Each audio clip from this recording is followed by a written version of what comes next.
ایک حدیث میں رسول کریم صلی اللہ علیہ وسلم کا یہ ارشاد مروی ہے کہ یہ جو 10 دن ہیں یکم ذی الحجہ کی رات سے اور عید الاضحیٰ تک، یہ جو 9 دن ہیں، یہ اللہ تبارک و تعالیٰ کی ہر عبادت، کوئی بھی عبادت ہو، وہ اللہ تبارک و تعالیٰ کو جتنی محبوب ان 10 دنوں میں 9 دنوں میں ہے اتنی اور کسی دن میں نہیں ہے۔ مثلاً اس میں فرمایا کہ ایک دن کا روزہ 1 سال کے روزے کے برابر۔ اللہ تعالیٰ نے ان دنوں کو یہ تقدس عطا فرما دیا کہ ان 9 دنوں میں ایک دن روزہ رکھ لو تو اس کا ثواب 1 سال کے روزوں کے برابر، اور ایک رات اگر جاگ کر عبادت کر لو جتنی بھی ہو سکے تو وہ ایسا ہے جیسے لیلۃ القدر میں، شب قدر میں جاگ۔ اللہ تبارک و تعالیٰ نے ان دنوں کو اپنی عبادت کے لیے اس طرح مخصوص فرمایا ہے کہ اس کی فضیلت کہیں سے کہیں بڑھا دی ہے، ہر عمل کی فضیلت۔ صدقہ کوئی دے ان دنوں میں تو عام دنوں کے صدقے کے مقابلے میں ان دنوں میں صدقہ دینا زیادہ ثواب۔ کوئی نفلی نماز پڑھے تو عام دنوں کے مقابلے میں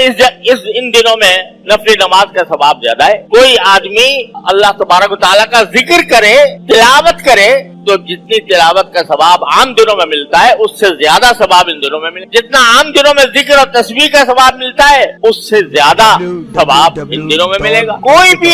عبادت کا عمل، چاہے وہ جانی عبادت ہو چاہے مالی عبادت ہو، اس کا اجر و ثواب ان دنوں میں اللہ تبارک و تعالیٰ نے کہیں سے کہیں بڑھا دیا۔ لہذا کیوں بڑھا دیا؟ وہی بات کہ ہم دن رات اپنے دنیاوی دھندوں میں مشغول رہ کر بسا اوقات اللہ تبارک و تعالیٰ کو بھلا دیتے ہیں، ان کی یاد دل سے نکل جاتی ہے۔ اللہ تبارک و تعالیٰ کی جو محبت دل و دماغ میں پیوست ہونی چاہیے اس میں کمی آ جاتی ہے، تو اللہ تعالیٰ کھینچ کر بلاتے ہیں، آ جاؤ، یہ میرے دن ہیں، یہ میری راتیں ہیں، ان کے اندر مجھ سے تعلق جوڑ لو، میرے ساتھ رشتہ مضبوط کر لو۔ جتنی جتنی بھی نفلی عبادت کی جائے گی اللہ تبارک و تعالیٰ کا قرب اتنا ہی بڑھے گا۔ ایک حدیث میں حدیث قدسی ہے، حدیث قدسی اس حدیث کو کہتے ہیں جس میں رسول کریم صلی اللہ علیہ وسلم اللہ تبارک و تعالیٰ کی کوئی بات نقل فرماتے ہیں، تو حدیث قدسی کہتے ہیں۔ ایک حدیث قدسی ہے کہ میرا بندہ نفلی عمل کرتا جاتا ہے یہاں تک کہ جتنا نفلی عمل وہ زیادہ کرتا ہے اتنا ہی میرے قریب آ جاتا ہے، اور یہاں تک کہ ایک مرحلہ ایسا آ جاتا ہے کہ میں اس کی آنکھ بن جاتا ہوں جس سے وہ دیکھتا ہے، میں اس کے کان بن جاتا ہوں جس سے وہ سنتا ہے، میں اس کے ہاتھ بن جاتا ہوں جس سے وہ عمل کرتا ہے۔ کیا مانا؟ کہ اس کا ہر عمل اور اس کا ہر کام، چاہے دیکھنے میں دنیا کا کام نظر آ رہا ہو لیکن وہ میرے محبت سے کا آئینہ دار ہوتا ہے، یعنی وہ جو کر رہا ہوتا ہے وہ میری محبت میں کر رہا ہوں، جو کچھ کر رہا ہوتا ہے جیسا میں کر رہا ہوں میں اس کا بن جاتا ہوں، ہاتھ بن جاتا ہوں، میں اس کے پاؤں بن جاتا ہوں جس سے وہ چلتا ہے۔ اللہ تعالیٰ ایک بندے کے بارے میں فرما رہے ہیں، ایک معمولی سا بنگا جس کی کوئی حیثیت نہیں، وہ فرماتے ہیں کہ میں اس کے ہاتھ بن جاتا ہوں، میں اس کے پاؤں بن جاتا ہوں، میں اس کی آنکھ بن جاتا ہوں، میں اس کی کیا مت، کہاں وہ ذات عالی جس کی تعریف ممکن ہی نہیں ہے، کہاں اس کا جلال و جمال، کہاں اس کی کبریائی، کہاں اس کی عظمت، اور کہاں ایک بالکل بے نام اور بے حقیقت بندہ۔ کہتے ہیں میں اس کے اندر آ جاتا ہوں، اس کے اندر آنے کا معنی یہ نہیں کہ حلول کر جاتا ہوں، معنی یہ کہ اس کا ہر عمل، اس کا ہر قدم، اس کا ہر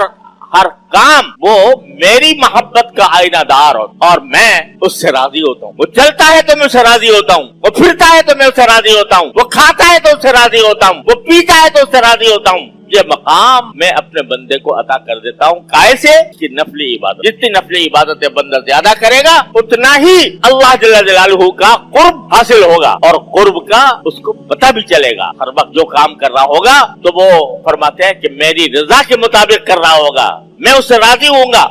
اور خود اس کے دل میں بھی یہ احساس پیدا ہوگا کہ میرا اللہ مجھ سے کرا رہا ہے۔ تو یہ زبردست فضیلت ہے کائے کی نفلی عبادت، کسی وقت بھی کرے، آج بھی کرے، کل بھی کرے، کسی بھی وقت کرے، دن میں کرے، رات میں کرے، جو بھی نفلی عبادت کرتا ہے وہ اللہ تبارک و تعالیٰ کے قرب کا ذریعہ بن۔ لیکن ان دنوں میں تو فرما رہے ہیں، یہ دن جو آ رہے ہیں 9 ذی الحجہ تک، اس میں اگر جو عبادت کی جائے گی عام دنوں سے زیادہ، فرماتے ہیں میں مجھے زیادہ محبوب ہے، اے بندے تو عام دنوں کے اندر بھی میری نفلی عبادت کرتا تو میں تجھے اپنا قرب عطا کرتا، لیکن ان دنوں میں اگر کرے گا تو مجھے محبوب ہے تیرا عمل، مجھے تیرا عمل محبوب ہے ان دنوں کے اندر، جتنا ان دنوں میں محبوب ہے اور دنوں میں اتنا نہیں۔ لہذا یہ